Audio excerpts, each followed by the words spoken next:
Обилните врнежи од дожд кои предизвикаа изливање на Маркова река без сон ги оставија жителите во Батинци. Поплавени се десетици подруми и дворови, уништени се повеќе ниви и штали.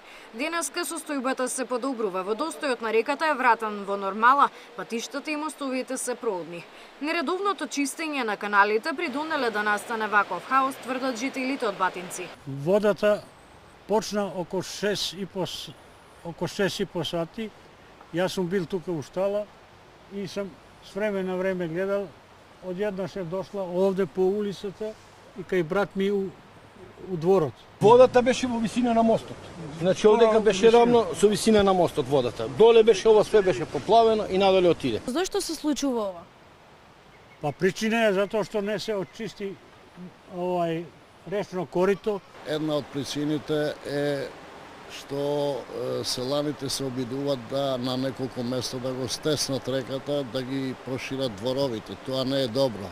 Вештачки езера денеска не пречекаа во Горно и Долно Лисиче, каде поплавени се индустријски зони и ниви. Водата од Маркова река се излеа и поплави повеќе земјоделски површини, меѓутоа и неколку индустријски објекти, односно хали и магазини кои што се наоѓаат на овој потек, при што сообраќајот беше забранет за движење од страна на Министерството за внатрешни работи, се до повлекување на водата, зашто беа направени неколку насипи во трупот на патот. Утрово состојбата е нормализирана.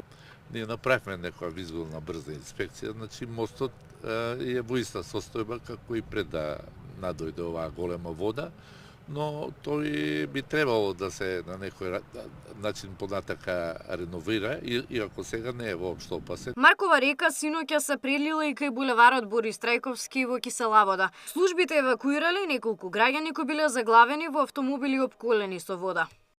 Она што се случуваше беше вистинска драма на почетокот на булеварот Борис Трајковски, каде што практично останаа заробени одредени возила, а нивото на водата беше премногу високо. Се потрудивме човечки сите да излеземе во пресед, не го правив само јас тоа, многу други сограѓани наши помогнаа во целиот процес.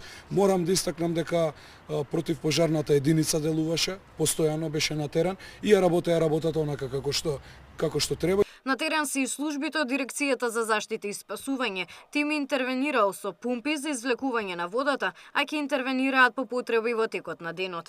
Од УХМР предупредуваат дека зголемен водостојот на реките во државата, а врнежите од дожд ќе продолжат во текот на целата недела. Габриела Лескова, Сител телевизија.